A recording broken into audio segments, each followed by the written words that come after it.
Hello students, night classes में आपका स्वागत है। आज का हमारा टॉपिक है मापन। भाई मापन क्या है? तो हम दुनिया में बहुत सारी वस्तुएं जिसे हमें मापना पड़ता है। जैसे आज अगर हमको कहीं जाना है तो कहीं भाई वो कितनी दूरी है इसके बारे में पता करना, या हमको मार्केट से कुछ खरीद कर लाना होता है कि भाई चीनी कितनी है। तो कहने का मतलब कि चीनी कितनी लानी है या कितना भाई कैसे मिलता है, यानी इन सब चीज़ों को हम क्या करते हैं अपने दैनिक जीवन में मापन का बृहद उपयोग करते हैं। यहाँ तक कि आज हमारे कपड़ा भी होता है तो वो भी एक माप के अनुसार आता है। यहाँ गए कपड़ा एकदम ढीला ढाकर पहन लिए, पाली पता चला कि कपड़ा इधर ही पता ही नहीं चल रहा है कि हम किधर है। और लेकिन एक सही फिटनेस के लिए क्या होता है कि कपड़ा का भी एक सही माप उठाया जाता है, जहाँ पर हम अच्छे सुडौल कपड़ा भी क्या कर सकते हैं, सही ढंग से पहन सकते हैं। यानी बात करें तो हम प्रत्येक यानी पर डे मापन से संबंधित कार्य अपने दैनिक जीवन में करते हैं। तो चलिए उसी के बारे में आज थोड़ा सा अध्ययन करते हैं। इंग्लिश में इसको बोलते हैं मेजरमेंट, मापन। मापन के अंतर्गत कुछ टर्म्स आते हैं। वो पहला टर्म्स है भौतिक राशि, यानी फिजिकल क्वांटिटी। भाई है क्या? तो ऐसी राशि जिसमें परिमाण और मात्रक दोनों होते हैं क्या कहलाता है? भौतिक राशि कहलाता है।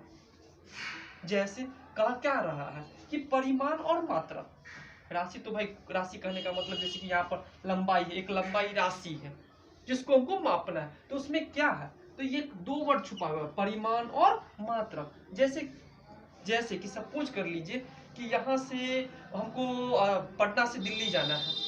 पटना से दिल्ली जाना है तो उसकी दूरी लगभग क्या है? 1000 किलोमीटर। यानी यहाँ पर 1000 किलोमीटर, यानी ये एक लंबाई है किसके बीच? लंबाई किसके बीच?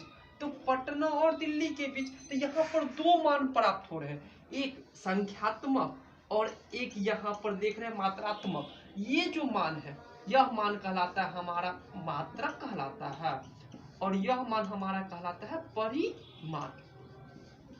अर्थात जिनमें ये दोनों चीज होंगे वो हमारे कहलाते हैं भौतिक राशि। ऐसे दूसरे शब्दों में हम यह कह सकते हैं कि ऐसी राशि जिसे मापा जा सकता है भौतिक राशि कहलाता है। अर्थात हम जिसको माप सकते हैं। जैसे लोग कहते हैं क्या कि जैसे लंबाई द्रव्यमान को तो माप सकते हैं, लेकिन वहीं पर बात कर लेते हैं प्यार। भाई प्यार कितनी है? मापा जाता है? नहीं। लोग कहते हैं इतना इतना, लेकिन माप तो उसको नहीं सकते कि भाई कितना है कि नहीं। लेकिन एक लंबाई का बात करें तो आपकी कुछ लंबाई होगी, हो सकता है आप 5 फुट के हो सकता है आप 5.5 फुट के, हो सकता है कोई 6 फुट का हो सकता है कोई 4 फुट का। तो सबका एक एक अपनी खास लंबाई है। लेकिन वहीं पर बात करें प्यार का, तो भाई कितना प्यार है वो थोड़ी है कि नाप सकते हैं, नापने का कोई पैमाना ही नहीं है कि नहीं। अर्थात ऐसा चीज जिसको हम माप सकते हैं वो हमारा कहलाता है भौतिक राशि। चलिए आगे बढ़ते हैं, देखते हैं मात्रक। मात्रक क्या कहता है कि मात्रक ऐसा मानक जिसका उपयोग भौतिक राशि मापने के लिए किया जाता है, मात्रक या इकाई कहलाता है। उदाहरण से आप देखते हैं फुट, सेंटीमीटर, मीटर, ग्राम, किलोग्राम, पाउंड, सेकेंड, न्यूटन इत्यादि। कहने का अर्थ क्या है कि भौतिक राशि, जैसे कि भौतिक राशि हमारे पास क्या थी? एक लंबाई थी। अब लंबाई है तो हम लंबाई को किस में मापते हैं? तो भाई सेंटीमीटर भी मापते हैं। इसको किस में मापते हैं? भाई मीटर में मापते हैं। इसको क्या मापते हैं? किलोमीटर में भी मापते हैं। अर्थात जैसे आप देख सकते हैं कि अब भाई इसकी लंबाई मापना है तो इसकी लंबाई तो मीटर पे नहीं, इसकी लंबाई हम सेंटीमीटर में मापते हैं। तो अपनी लंबाई को हम मीटर में माप सकते हैं, लेकिन पटना और दिल्ली के बीच की दूरी मापना है तो उसकी लंबाई को किसके बीच में मापेंगे? किलोमीटर के लिए। तो यहाँ पर इस लंबाई को मापने के लिए एक मानक का प्रयोग किया जाता है, एक मानक का प्रयोग किया जाता है। यही मानक हमारा मात्रक कहलाता है। चलिए आगे देखते हैं। चलिए देखते हैं भौतिक राशि के टाइप्स और मात्रक के टाइप्स। यहाँ पर बात करें भौतिक राशि के प्रकार में, ये 3 प्रकार के होते हैं। मूल राशि जिसको हम आधारी राशि भी कहते हैं, व्युत्पन्न राशि और सहायक राशि। मूल राशि वे राशियां हैं जो किसी पर निर्भर नहीं करती है, जैसे कि लंबाई, जैसे कि लंबाई, समय इत्यादि। ये हमारी क्या है? मूल राशि। यहाँ वहीं पर व्युत्पन्न राशि, जैसे बात कर रहे हैं कि चाल, तो भाई चाल निर्भर करता है किस पर? तो चाल क्या है कि भाई दूरी और समय इसका फॉर्मूला होता है। और क्योंकि दूरी कहने का मतलब क्या होता है कि एक लंबाई होती है। क्या होती है? एक लंबाई। तो भाई ये किस पर निर्भर कर रहा है? लंबाई और समय। अर्थात ऐसी राशि जो मूल राशि पर क्या करती है? निर्भर करती है, वो हमारी कहलाती है व्युत्पन्न राशि। और लास्ट है सहायक राशि। सहायक राशि ही हमारी क्या करती है? इन सब राशियों को सहायता प्रदान करती है। इसके दो ही होते हैं, एक होते हैं समतल कोण और दूसरा होते हैं ठोस कोण। तो ठीक भौतिक राशि तीन प्रकार की होती है, उसी प्रकार मात्रक भी तीन प्रकार के होते हैं। मूल मात्रक यानी जो मूल राशि के जो मात्रक होंगे वो क्या कहलाएंगे? मूल मात्रक कहलाएंगे। जो व्युत्पन्न राशि के जो मात्रक होंगे वो हमारे व्युत्पन्न मात्रक कहलाएंगे। जैसे कि यहाँ पर चाल है, तो चाल के लिए हम यहाँ पर किसको लिख सकते हैं? भाई लंबाई को अगर मीटर में माप लें और समय को सेकेंड में, तो इसके लिए इसका मात्रक क्या हो जाएगा? मीटर प्रति सेकेंड। वहीं पर सहायक मात्रक है, तो सहायक मात्रक के लिए समतल कोण को रेडियन में मापते हैं और ठोस कोण को एस्टेरेडियन में क्या करते हैं? मापते हैं। चलिए थोड़ा आगे देखते हैं। तो हम बात करते हैं मूल राशियां। तो भाई मूल राशियां 7 प्रकार की होती है। तो भाई मूल राशियां 7 प्रकार की है, तो मूल मात्रक भी कितने होंगे? 7 होंगे। आप यहाँ देख सकते हैं मूल राशियां 7 है तो मूल मात्रक भी 7 है। यहाँ पर एक बढ़िया सा एग्जाम्पल दिया गया है मूल राशि और उनके मात्रक का। देख सकते हैं लंबाई का क्या होता है? मीटर, संकेत में m है, द्रव्यमान किलोग्राम, केजी, समय सेकेंड ही है, एससी, ताप केल्विन जिसको कैपिटल के से निरूपित किया गया, ज्योतिर्विद्या कैंडेला, सीडी, विद्युत धारा एम्पियर। यहाँ पर ए दिया हुआ पदार्थ का द्रव्यमान जिसको कहते हैं मोल, यहाँ पर MOL संकेत में इसको निरूपित करते हैं। तो हम आगे बढ़ते हैं। जानते हैं कि विश्व में बहुत सारे देश हैं। इन देशों में विभिन्न तरह के लोग और विभिन्न तरह की भाषाएं तथा विभिन्न तरह के खान पान लोग करते हैं। यहाँ तक कि उनका पहनावा भी क्या होता है? विभिन्न टाइप्स के होते हैं। ठीक उसी प्रकार उनके जो मापन की जो क्रिया होगी, मापन जो पद्धति होगी, वह भी क्या होगी? सब देश में अलग अलग टाइप की होगी। तो उनमें चलिए उनके बारे में कुछ क्या करते हैं? अध्ययन करते हैं कि वो कौन सी मापन प्रणाली का क्या करते हैं? यूज करते हैं, या वो कौन सी मापन प्रणाली सबसे ज्यादा क्या प्रचलित है। तो सबसे पहले बात करें मापन की विभिन्न प्रणालियां, तो सबसे पहले क्या? फुट पाउंड सेकेंड प्रणाली, दूसरी है सेंटीमीटर ग्राम सेकेंड प्रणाली, तीसरी है मीटर किलोग्राम सेकेंड प्रणाली और चौथा है अंतरराष्ट्रीय प्रणाली। तो सबसे पहले हम बात करेंगे फुट पाउंड सेकेंड प्रणाली के बारे में। इसे नोट कीजिए, फुट पाउंड सेकेंड प्रणाली। इस प्रणाली के अंतर्गत हम लंबाई को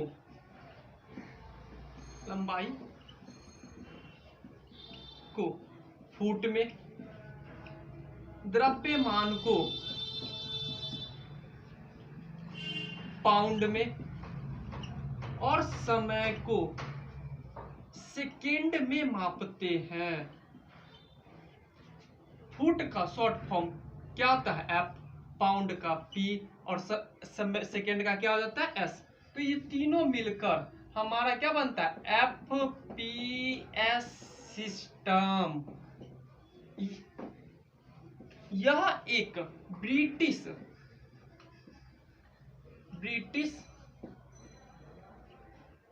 ब्रिटिश प्रणाली है। अगला बात करते हैं। अगला है हमारा क्या? दूसरा नंबर था सेंटीमीटर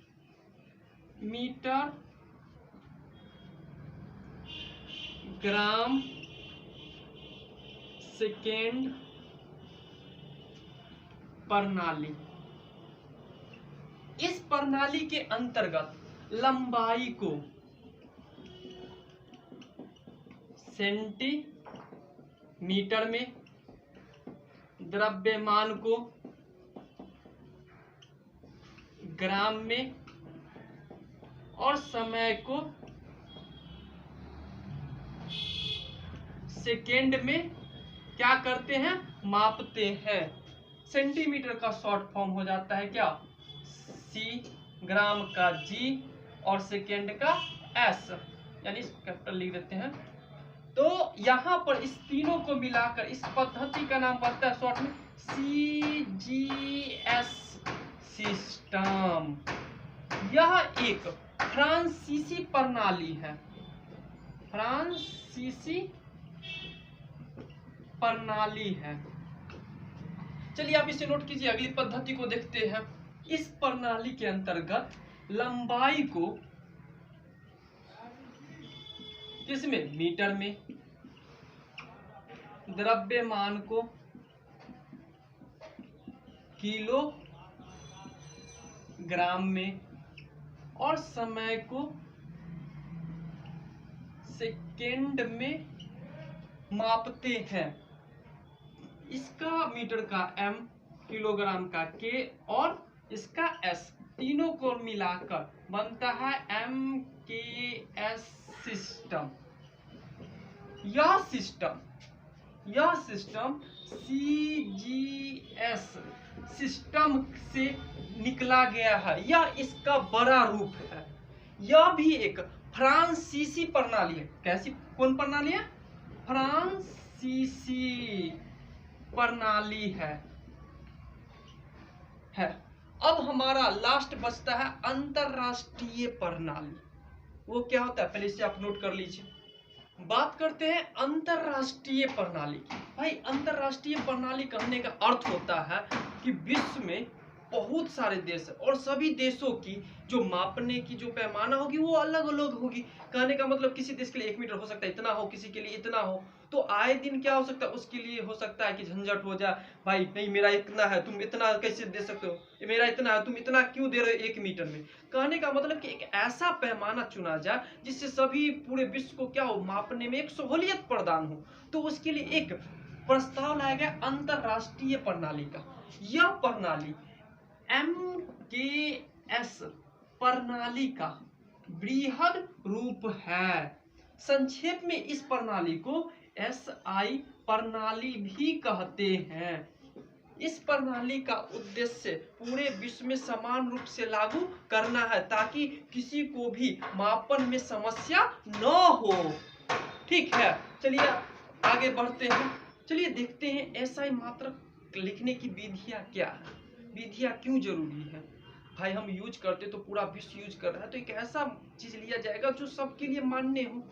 अगर हम ऐसे लिखे तो दूसरा भी वैसे ही लिखे, ताकि हम क्या हो, बहुत आसानी से उस चीज को अंडरस्टैंड कर सकते, समझ सकते हैं।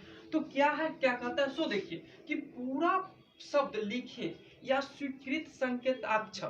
तो कहने का मतलब क्या कि जिस मात्रक को हमको लेना उसका पूरा शब्द लिखना या उसका कोई स्वीकृत, जैसे कि मीटर के लिए M का, स्मॉल m का यूज किया जा रहा है, तो उस अक्षर का हमको क्या करना होगा, प्रयोग करना होगा। क्या कहता है कि जब मात्रक अंग्रेजी में पूरा पूरा लिखना हो तो बड़ा अक्षर, यानी कहने का मतलब कि कैपिटल लेटर का प्रयोग ना करें। जैसे आप देख सकते हैं कि 5 जून, तो भाई यहाँ पर अगर कैपिटल जी से शुरू करेंगे तो ये क्या होगा, हमारा गलत हो जाएगा। तीसरा, जब मात्रक किसी व्यक्ति के नाम से जुड़ा हो, उस व्यक्ति के नाम का प्रथम कैपिटल अक्षर का प्रयोग करते हैं। जैसे कि गुरुत्वाकर्षण का खोज किसने किया था, तो भाई न्यूटन साहब ने किया था। तो न्यूटन का पूरा नाम के लिए हम उसका जो पहला अक्षर है कैपिटल N, उसका हम क्या कर सकते हैं, मात्रक के रूप में यूज करेंगे। ठीक है ना। जैसे यहाँ पर लिखा है 7 न्यूटन, तो N का मतलब क्या है, न्यूटन। भाई न्यूटन साहब ने क्या किया था, गुरुत्वाकर्षण का खोज किया था। संकेत अक्षरों को अंग्रेजी में बहुवचन बनाने के लिए कभी भी S नहीं लगाना चाहिए, कदापि भी नहीं लगाना चाहिए। जैसे 6 मीटर है तो 6 मीटर लिखेंगे, इसमें 6 मीटर S नहीं लगाएंगे, या लिखा हुआ हमारा गलत है और ये लिखा हुआ हमारा क्या है, सही है। और हाँ, मात्रक लिखते वक्त लास्ट में क्या है ना कि फुल स्टॉप का यूज नहीं करेंगे। हाँ, अगर वाक्य खत्म हो रहा हो तब फुल स्टॉप का यूज कर सकते हैं। चलिए आप इसको जल्दी से ना नोट कर लीजिए।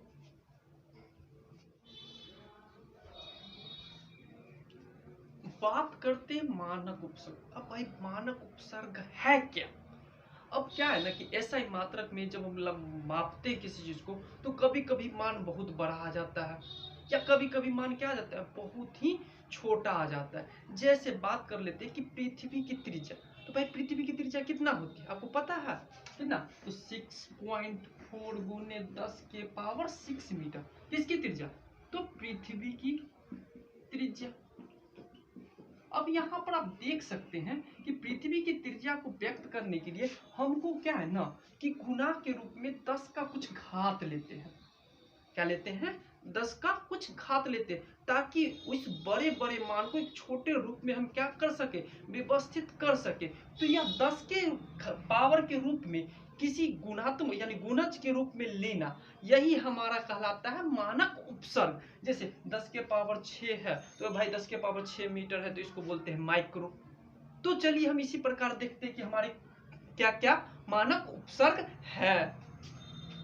तो यहाँ पर आप देखिए मानक उपसर्ग दिए गए हैं, देख सकते हैं 10 के पावर 18 है तो इसे एक्सा कहते हैं। उसी प्रकार 10 के पावर -6 है तो इसको क्या कहते हैं? माइक्रो कहते हैं। ये हमारे इंपॉर्टेंट्स है, आप इसे जल्दी से ना नोट कर लीजिए। चलिए कुछ प्रमुख व्यवहारिक मात्रक देखते हैं। क्या है? आपके सामने है 1 इंच बराबर 2.54 सेंटीमीटर, 12 इंच बराबर 1 फुट, 3 फुट बराबर 1 गज, इतना 1760 गज बराबर कितना हो जाएगा? 1 मीटर। इसी प्रकार एक स्टेप में कितना होता है? 10 के पावर 10 मीटर। यहाँ 1 टन बराबर 1000 किलोमीटर, जो आपको जनरली तौर पर न्यूमेरिकल बनाने में क्या करेगा? सहूलियत करेगा। नोट कर लीजिए इसे।